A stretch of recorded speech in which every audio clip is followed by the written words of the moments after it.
చూసారండి, ఈయనకి అన్నీ ఉన్నాయండి. ఆస్తి ఉంది, అంతస్తు ఉంది, అన్నీ ఉన్నాయి. చూడటానికి కుర్రోడే ఎలా ఉన్నాడు చూడండి. ఇంటికి వెళ్ళడు, టీ తాగు, ఇంటికి వెళ్ళడు, ఎక్కడికి వెళ్ళడు, ఇంటికి వెళ్ళమంటే ఇంటికి వెళ్ళడు. మళ్ళీ దగ్గర ఇల్లు, టీ తాగుతాడు, టీ అడుగుతాడు, టిఫిన్ అడుగుతాడు, అన్నీ ఇస్తాం.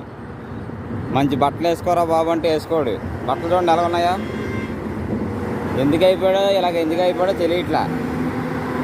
తాగ తాగ తాగ ఎందుకు అయిపోయాడో తెలియట్లా.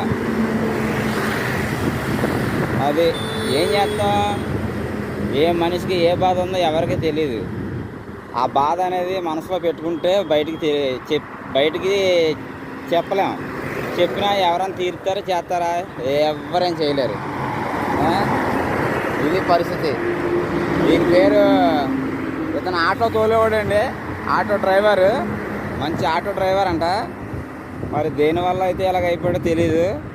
మరి ఇతన్ని ఆ దేవుడు రక్షించాలి, ఆ దేవుడే కాపాడాలి. ఇంకా మనుషుల వల్ల అయితే ఏది అయ్యేది కాదు. మరి ఆ దేవుడే ఇతన్ని కాపాడాలని, ఆ యేసుప్రభు దయ వల్ల ఇతను మారాలని నేను కోరుకుంటున్నా. అది ఓకేనండి.